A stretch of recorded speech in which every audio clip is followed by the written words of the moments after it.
สุดท้ายชีวิตมันก็ไม่ได้ต้องการอะไรเยอะ ใช่สุดท้ายชีวิตไม่ได้ต้องการอะไร แม้จะกินอาหารที่แพงๆที่สุดหรูที่สุด แต่ผมก็ยังคิดถึงปลาย่างที่นา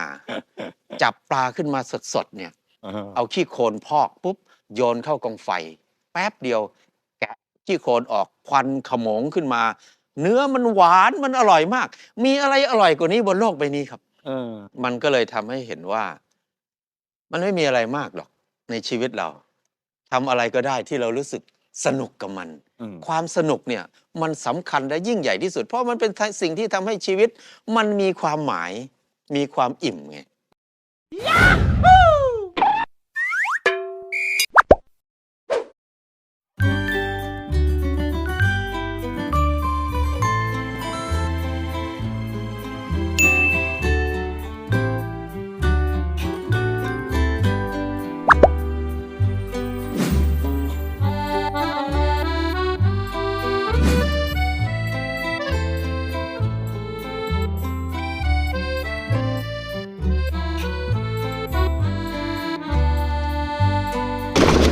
นี่คือเจ้าดำสุนัขบ้านๆแต่มาอยู่ป่ามันจะเผาต้นมะพร้าวให้เราสบายดีเนาะท่านผู้ชมตอนนี้กำลังเขาเกี่ยวน้ำเนาะเก็บเกี่ยวแล้วก็ให้มากินหญ้ากินเฟืองเป็นสวนอุดมสมบูรณ์บรรยากาศดีๆมาให้มาสวนทางกะคอนข้างลำบากทีนี้ก็เป็นกินต้มเนาะเพิ่นเอารถมาเกณฑ์ใหม่รถเข้าได้สบายอยู่สมัย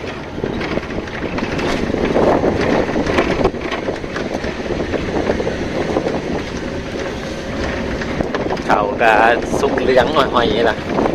เริ่มเก็บเกี่ยวเลยช่วงนี้เย็นบ่อยเกี่ยวแล้วบ้าตอนนี้เราก็เก็บเอียนน้อยได้ซึ่งไอ้ดำก็อยากเป็นพิเศษ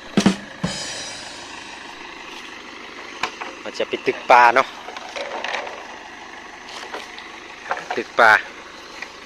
เป็นอาหารเที่ยงของวันนี้ดำกินお前はもう死んでいる。何？ก็มันตกมันก็กินซึ่งตอนนี้เรากับไอ้ด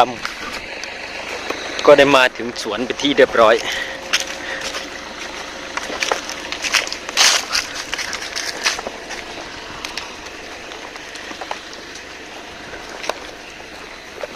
บรรยากาศสวนของเฮาก็มีแต่หญ้าและก็หญ้าซึ่งให้บักซ้ำดำมันมาสำรวจ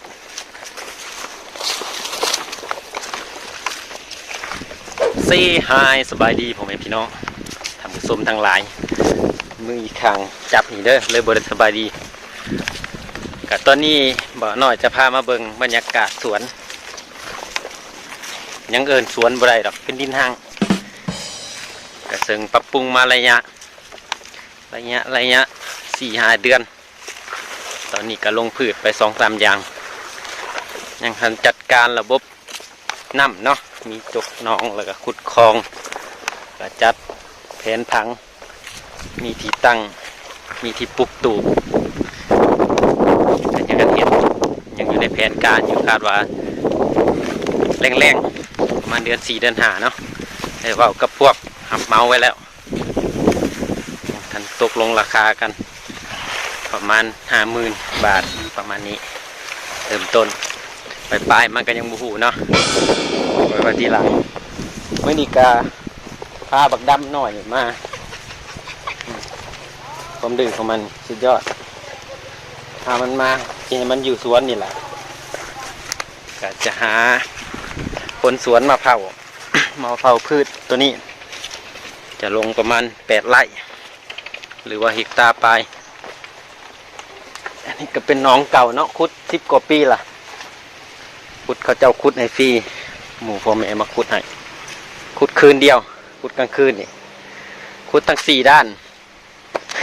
4 ด้านก็คูณคันเบอร์4 ด้านก็จะบ่มีน้ำไหลเขาเลยถ้าแต่ฝนตกใส่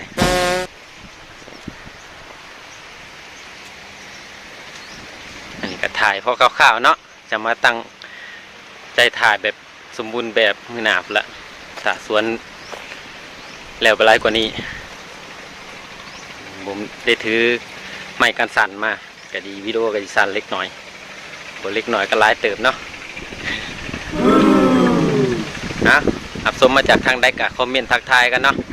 บ่น้อยอินดี้คนเก่าคนเดิมมือนี้กับบริพาไปเที่ยวทางใดแล้วก็เตรียมหับสมคลิปใหม่ๆได้บ่น้อยถ่ายทุกเรื่องเล่าเพราะว่าอินดี้เนาะอินดี้อิสระถ่ายทุกอย่างประมาณวันที่5เนาะจะมีบุญอยู่ดงกิโลบ่น้อยจะไปถ่ายวงดนตรีให้เบิ่งคาดว่าส่วนนี้จะบ่พลาดแดนเซอร์สาวพลาดมาหลายงานเลยเนาะไปถ่ายแล้วก็เลาะเพลินถ่ายเนื้ออื่นแล้วก็บ่ได้ถ่ายซ้ำเบิ่งคร่าวๆสวนดงดีของบ่าวน้อยเนาะจะเฮ็ดเป็นระบบผสมประสานปลูกพืชเลี้ยงสัตว์กับปลูกหญ้าชาวบ้านเพิ่นขับรถไกลไปกันมาเขาจะว่าหญ้ายังเขาบ่เคยเห็นเขาก็เลยมาขอเป็นหญ้าหวานเนาะพอของบ่าวน้อยปลูกมื้อนี้ก็มากับเพิ่นมากับพ่อ2 คนปกติเนาะวันเสาร์วันอาทิตย์เฮ็ดงานเป็นกรรมกรก็พักแต่วันอาทิตย์ก็เลยมาแต่วันอาทิตย์มือลาเขาก็ได้มาตัวนี้จะลงอ้อยเนาะเอาว่าเลยจ้ะลงอ้อย8 ไร่ดินบ่อน้อยตอนนี้มี4 เฮกตาร์แบ่ง4 ส่วนที่1เขามาประมาณ3 ไร่สื่อนี้ปลูกต้นมะพร้าวปรับปรุงดินก่อนขุดคลองแปลงหนองแล้วก็บนที่รถจอดอยู่นั่นจะคูนขึ้น4 เหลี่ยมปุบบ้านสวน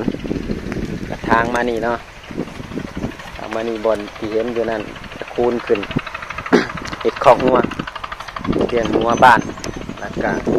หาพอพันธุ์พวกบามันมาใส่ประมาณตัวหนึ่งตอนนี้งัวอยู่เฮือนมัน7 ตัวเนาะตัวน้อยแล้วก็ดินว่าง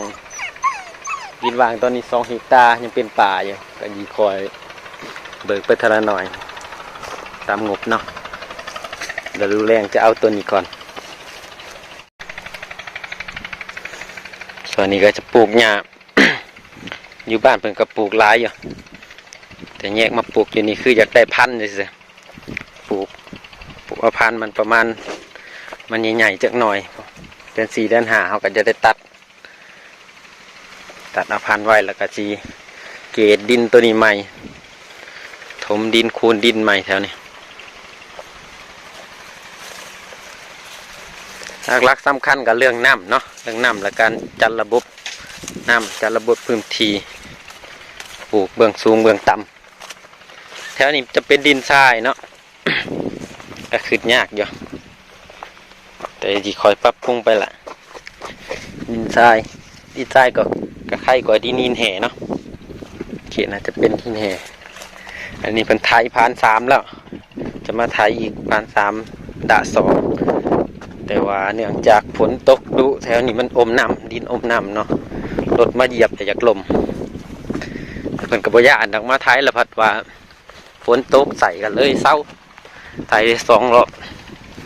2-3 รอบอันนี้จะเป็นซากไม้ที่เบิกตัวนี้เนาะหน่อยเขาจะเบิกประมาณ10 ล้าน100 เฮกตาร์จะปลูกไว้เนาะนี่เป็นหญ้าอยู่จะจังไหนเอารถไถมาไถแล้วก็ปลูกไว้ประมาณปีหน้าฤดูฝนปีหน้ามันก็ตามมาตลอดหากมาเทื่อแรกเนาะเพิ่นมาหากาเลี้ยงประมาณเดือนหนึ่งตัวนี้เป็นดินพื้นที่1 เฮกตาร์อาจจะปลูกยางพาราบางส่วน ถือว่าตัวแหละยางพาราก็ได้เบี้ยน้อยเนาะได้เบี้ย30 บาทเบี้ยน้อยมาปลูกมันเลิศบ่ค่อยรอดมันได้แบบนี้งามอยู่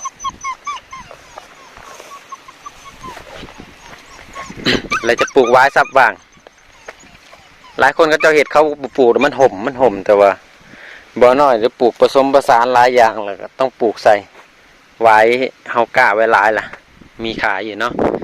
บ่น้อยพอกะขายอยู่ขายกับเบี้ย5,000 กีบตึกๆเบี้ยใหญ่เลยประมาณเพียงหัวเข่าหรือว่า1 เมตรขายน้อยสุดก็ประมาณ2 คืบ15 เซน10 เซนปลูกซับว่างเพราะว่าต้นนี้ห่างกัน6 เมตรแล้วจะปลูกวายใส่ทางกลางเป็น3 เมตรวายนี่อยู่ได้ทั้งแดดทั้งหบเนาะดินงามมันก็งามแต่ดินทรายวัวบุคอยใหญ่แต่ลำบุคอยใหญ่ถ้าเป็นดินดงจะเป็นกอใหญ่อันนี้จะว่าก็ข้าวเนาะจะมีการปรับเปลี่ยนปรับปรุงอยู่แล้วแต่สถานการณ์แล้วแต่พื้นที่เฮามันห้องหับบ่สังเกตดินเปียกครับเป็นดินทรายแต่ก็บวชเหม็นทรายล้วนปานใดนะพื้นที่ตั้งเทิงมันก็จะงามอยู่แต่ลงลึกไปแล้วมันเป็นดินทรายหล่อน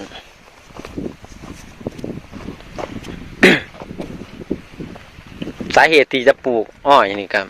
มีความคิดอีกแบบหนึ่งแต่ก็บ่ได้ปลูกเต็มที่นะปลูกสถานการณ์ห้องหับไปก่อนเอา บ่มีต้นทุนหลายจะเห็ดบาทเดียวความคิดของเราหน่อยคือจะปลูกต้นพร้าวน้ำหอมกินแต่ต้นทุนมันสูงเนาะ